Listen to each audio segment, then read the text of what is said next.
Ads లేకుండా latest episode చూడండి. దేవాంశ్ తెలీదు అని చెప్పినా పురావస్తు శాఖ వాళ్ళని అడిగితే తెలిసిపోతుంది.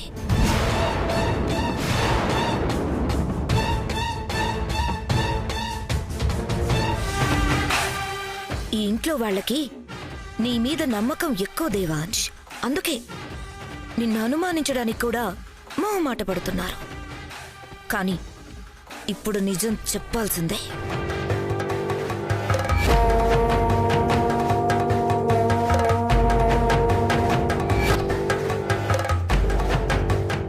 ఎందుకంటే అది తరతరాలుగా వస్తున్న వారసత్వ సంపద. నువ్వొక్కడివే ఉంచుకోవడానికి కుదరదు. నీతో పాటు నా భర్తకు కూడా సమానంగా వాటా ఇవ్వాలి.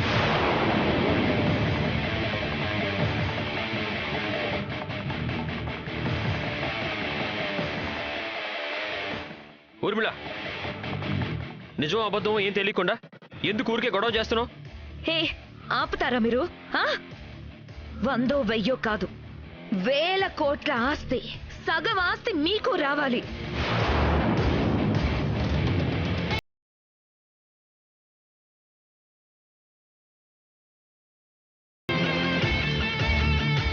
ఆలోచించకుండా ఇంకా మీ తమ్ముడు అమాయకుడని ఎలా మాట్లాడుతున్నారేంటి? కదలకుండా కుర్చీలో కూర్చున్నారు కదా, అలాగే నోరు కూడా మెదపకుండా కూర్చోండి.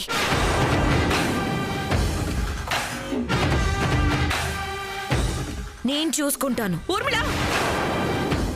లేకపోతే ఏంటత్తయ్యా? దేవాంశ్ని ఏదో అంటున్నారే గాని మాకు జరుగుతున్న అన్యాయం ఎవ్వరూ ఆలోచించరా?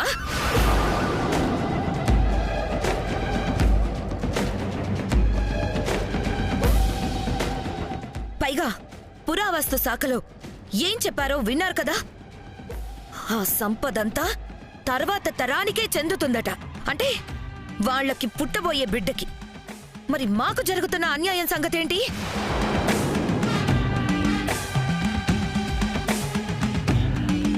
ఇక్కడ ఎవ్వరికీ ఏ అన్యాయం జరగలేదు వదినా. అన్యాయం చేశావ్ దేవాంశ్. ఎక్కడ నాకు సంపద ఇవ్వాల్సి వస్తుందోనని, ఏమీ దొరకలేదని ఒక ఖాళీ పెట్టి తీసుకొచ్చి నా చేతిలో పెట్టావు. అసలు సంపద తీసుకెళ్లి ఎక్కడో దాచేశావు. అందులో ఇప్పుడు మా వాటా నాకు కావాల్సిందే. వదినా, అక్కడేం లేదు. ఉంది దేవాంశ్, అబద్ధాలు చెప్పకు. ఊర్మిళ, వాడికి అబద్ధాలు చెప్పడం చేత కాదు. ఎవరి బిడ్డ వాళ్ళకి సత్యహరిశ్చంద్రుడే అత్తయ్యా.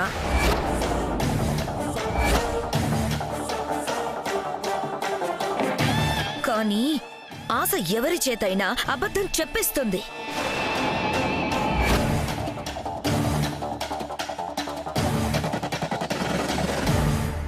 అయినా మరీ అంత ఆశ పనికిరాదు దేవాంశ్. అన్ని కోట్ల సంపద కొంత మాకిస్తే ఏమైపోతుంది? నా సంగతి కూడా మర్చిపోదు దేవాంశ్. నాకు కూడా హక్కుంది.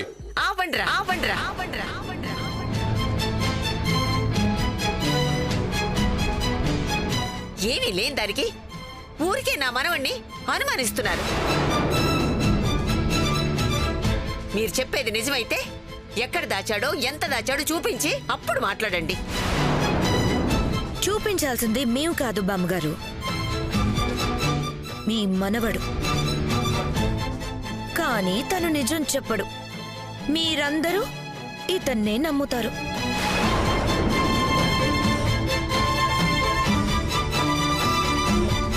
ఆఖరిసారి అడుగుతున్నాను దేవాంశ్, చెప్తావా లేదా?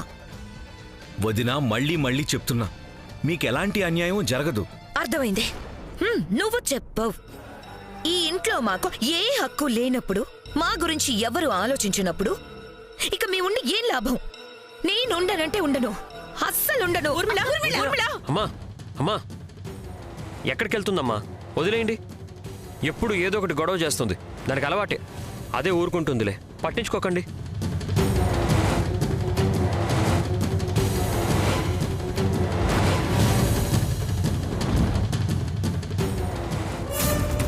నాకు తెలుసు మీరెవ్వరూ నమ్మరని. ఊర్మిళ, ఊర్మిళ, ఏం చేస్తున్నావు? ఆగమ్మా, ఊర్మిళ. అయ్యో అక్క, వద్దక్క. ఊర్మిళ, ఆగు, ఆగు ఊర్మిళ. ఊర్మిళ చెప్పేది నీకే. ఊర్మిళ అయ్యో నేను చెప్పేది వినమ్మా. ఊరుకురా. ఊర్మిళ, ఆగమ్మా, ఆగు. ఊర్మిళ. ఎవరు రావద్దు. మీకు చెప్పేది రావద్దు. రావద్దు.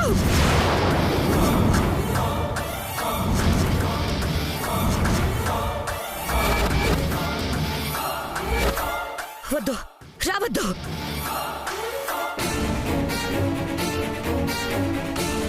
ఎవరి దగ్గరకు వచ్చినా నన్ను నేను తగలబెట్టుకుంటాను. దూరంగా ఉండండి. అక్కడే ఉండండి. ఊర్మిళ పిచ్చి పట్టిందా నీకేమైనా? అవును, నాకు పిచ్చే పట్టింది.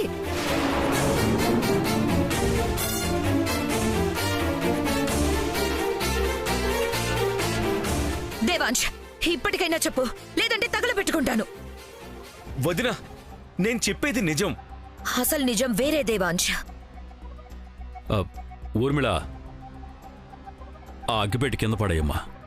తర్వాత నిదానంగా మాట్లాడుకుందాం. తర్వాత మాట్లాడుకోవడానికి ఏం లేదు మావయ్య.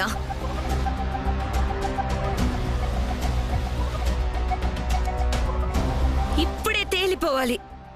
దేవాంశ్, చెప్తావా లేదా? అక్క, ఆయన ఇది వరకే చెప్పారు, అర్థం చేసుకోవేంటి? ఏయ్,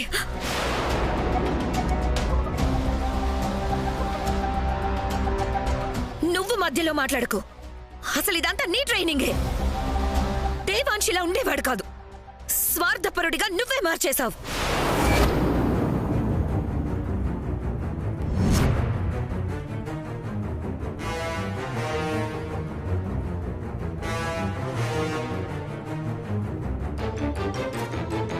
వదినా, వైదేహిని ఎందుకు అంటావు? అయితే నువ్వే చేస్తున్నావా? మరి చెప్పు. వదినా, చెప్తావా లేదా? ఊర్మిళ, ఆగమ్మా. చెప్పు. ఊర్మిళ. చెప్పు. ఆగు. నన్ను ఆపడం కాదు, దేవాంశ్ని ఒప్పించండి.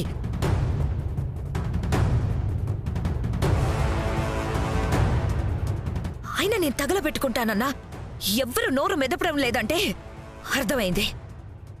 ఇది పోతే పోయింది, ఏంటి నష్టం అనుకుంటున్నారా? అంతే కదా? చెప్తా మీ సంగతి. ఊర్మిళ, ఏం ఊర్మిళ, చేస్తున్నావ్? ఆగమ్మా. ఊర్మిళ, ఊర్మిళ, ఏం చేస్తున్నావు? ఊర్మిళ, ఆగమ్మా, ఆగు. ఊర్మిళ, ఏం చేస్తున్నావు? ఆగు ఊర్మిళ. ఏంటమ్మా ఇది? ఆగు వదినా. వదినా, ఊర్మిళ. వదినా, ఎవరైనా వచ్చారంటే కాల్ చేస్తాను. ఊర్మిళ, వదినా. అన్నయ్యను వదిలి వదినా. ఊర్మిళ, నా కొడుకును వదిలే. వాడిని చేయకు, వదిలే. దూరం వెళ్ళండి. అందరూ దూరంగా వెళ్ళండి. నీకేమన్నా పిచ్చి పట్టిందా? అవును, నాకు పిచ్చే పట్టింది.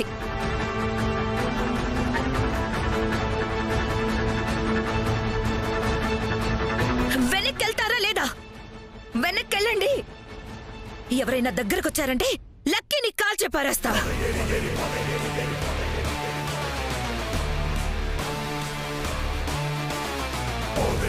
నా కోసం కాదు దేవాంశ్, మీ అన్నయ్య కోసం ఆలోచించు.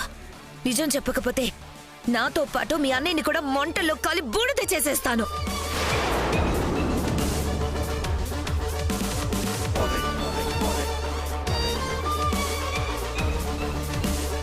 ఊర్మిళ, వాడిని వదిలేయమ్మా. వద్దు ఊర్మిళ, వదిలే వాడిని వదిలేసాయి. అంటే నేను పోయినా పర్లేదా అత్తయ్య? నన్ను వదలమనడం కాదు, దేవాంశ్ని చెప్పమనండి. పోయిన నగల కోసం నేనేదో ప్రయత్నం చేస్తుంటే నాతో నిజం చెప్పించాలని చూస్తున్నావేంటొదినా? దేవాంశ్, ఇదే ఆఖరిసారి అడుగుతున్నాను, చెప్తావా లేదా? ఆపొదినా, చెప్తాను.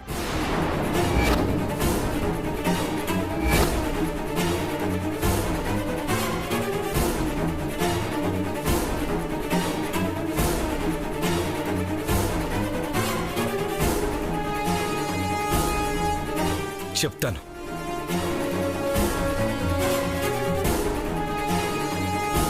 కానీ దానికంటే ముందు మీ అందరికీ ఒక విషయం చెప్పాలి.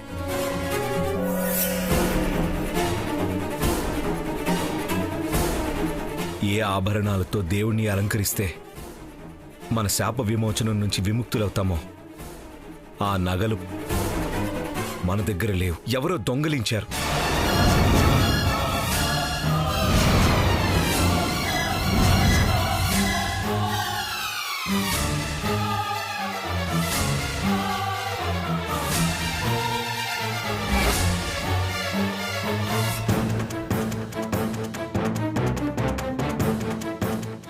చెప్తున్నావు మనవడా? అవునిందు, ఆ రోజు వాటిని ఎవరు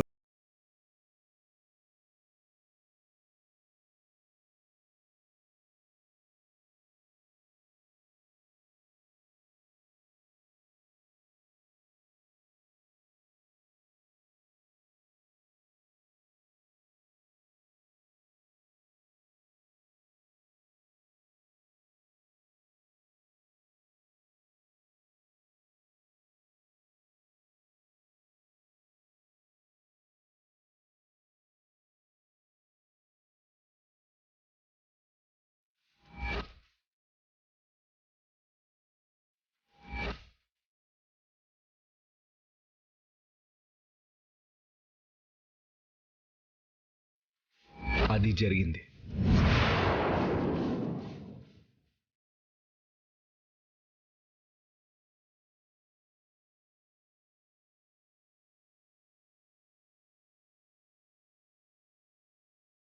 ఎవరు చేశారో తెలుసా?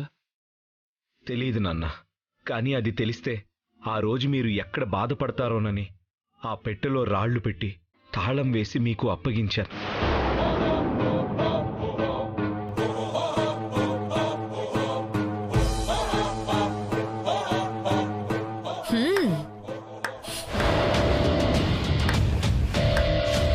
బాగుంది, కథ మాత్రం చాలా బాగుంది.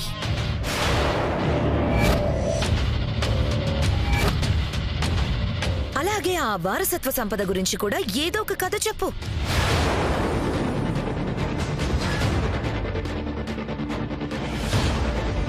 వదినా, నేను నిజమే చెప్తున్నాను వదినా. కథ చెప్పాల్సిన అవసరం లేదు వదినా.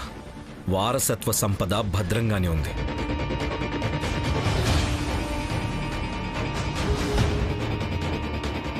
మరెందుకు బయటికి తీసుకురాలేదు? ఎందుకంటే దేవుడి ఆభరణాలని దేవుడి దగ్గరికి చేర్చకుండా మన సంపద బయటకు తెస్తే అరిష్టమని భద్రంగా అక్కడే ఉంచాను.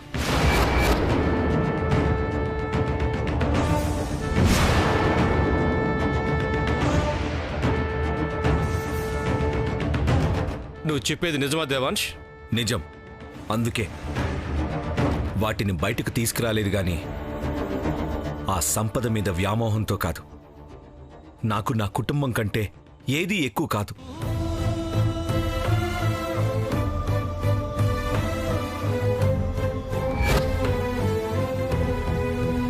అయితే శాప విమోచనం జరగనట్టే కదా? లేదు నాన్న, జరుగుతుంది. ఎలాగైనా నేనే ఆభరణాలను సంపాదిస్తాను. శాప విమోచనం జరుగుతుంది.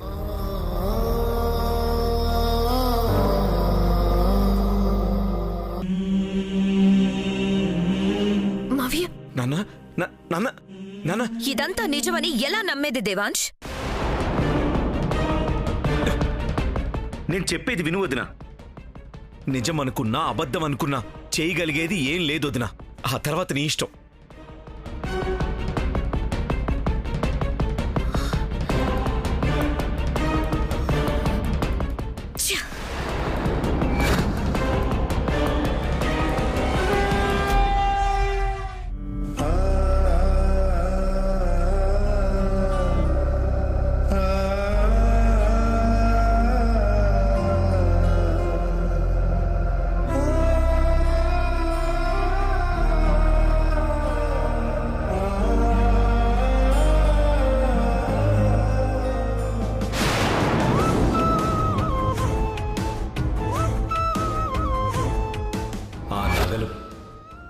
మన దగ్గర లేవు, ఎవరో దొంగిలించారు.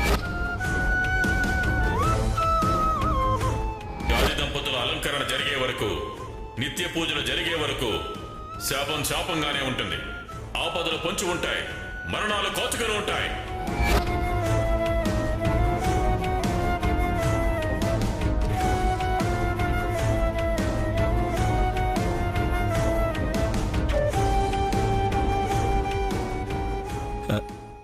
నాన్న,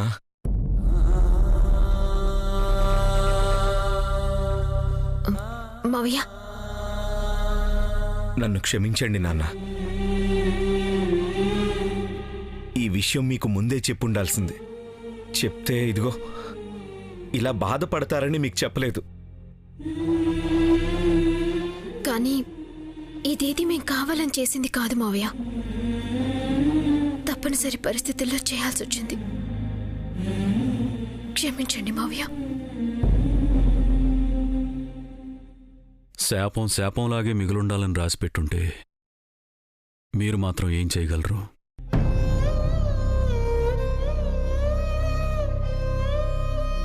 ఆ దోచుకుపోయేవాళ్లేదో మన వారసత్వ సంపదను మొత్తం దోచుకుపోయి దేవుడి ఆభరణాలను విడిచిపెట్టుంటే బావుండేది.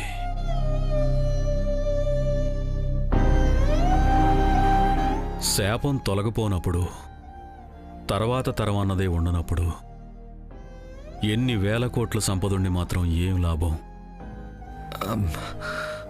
మీరు మళ్ళీ నన్ను క్షమించాలి నాన్న. వారసత్వ సంపద దొరికిందని చెప్పాను కదా, అది కూడా అబద్ధమే.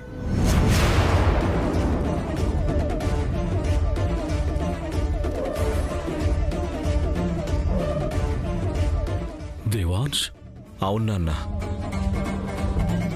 దేవుడి ఆభరణాలు దొంగల పాలయ్యాయి. వారసత్వ సంపద అంటూ ఆ తాళం చెవి ఉన్న చిన్న బాక్స్ తప్ప ఇంకేమీ దొరకలేదు.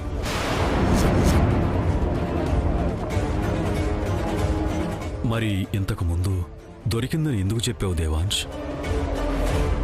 అసలు ఆ టీవీలో వార్త ఎందుకు వచ్చింది? ఎందుకంటే దొంగల్ని బయటికి రప్పించడానికి. అవును మావయ్య, దేవుని ఆభరణాలు మాత్రమే తీసుకెళ్లి అంత సంపదని వదిలేసినందుకు మళ్ళీ దానికోసం వస్తారు. అప్పుడు వాళ్ళని పట్టుకొని దేవుడి ఆభరణాలు తీసుకోవాలన్నదే బావ ఆలోచన.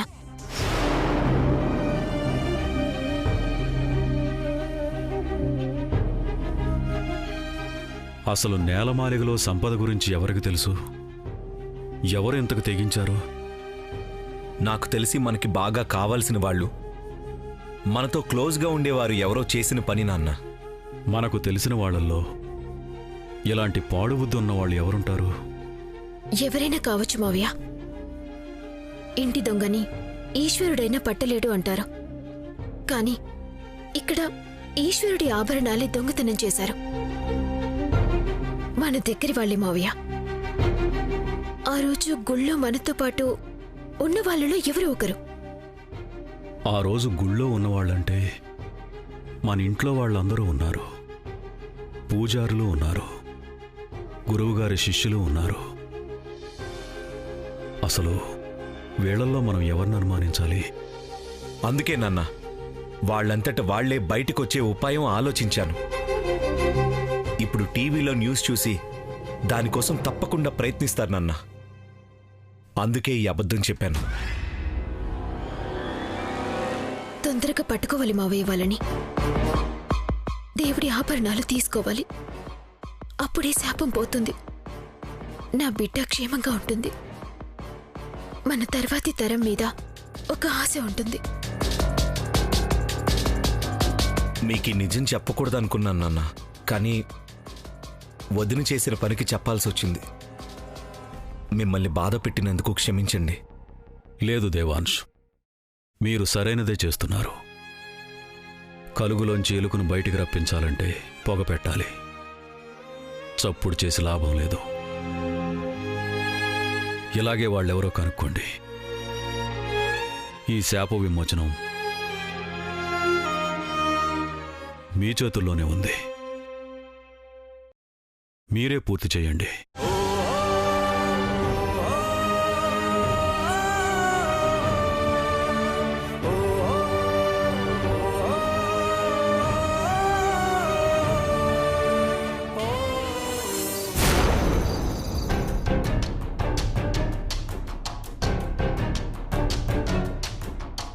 ఇప్పటిదాకా 1 కోటి మంది ఈ వీడియో చూశారు వైదేహి. నగలు ఎత్తుకెళ్ళని దొంగ కూడా చూసే ఉంటాడు. ఈ పాటికి ఫోన్ రావాలి వైదేహి. ఇంకా రాలేదేంటి? ఒకవేళ అక్కడ మనకి ఏ సంపద దొరకలేదు, మనం అబద్ధం చెప్పామని తెలిసిపోయిందేమో బావా. ఎలా తెలుస్తుంది? నాన్నకి తప్ప ఇంకెవ్వరికీ నిజం చెప్పలేదు. నాన్న ఎవరికీ చెప్పే అవకాశమూ లేదు. వాళ్ళకే తెలిసే అవకాశం ఉంది కదా బావా. మనతో పాటు వాళ్ళు నేలమాలిగలోకొచ్చారు. అక్కడ దేవుడి నగలు తప్ప సంపద ఏది లేదని వాళ్ళకి తెలిసుండొచ్చు కదా. అప్పుడు వాళ్ళు బయటపడకపోవచ్చు కదా. నీ అనుమానం నిజమే వైదేహి, కానీ ఆశకి హద్దు ఉండదు, ఆలోచించనివ్వదు.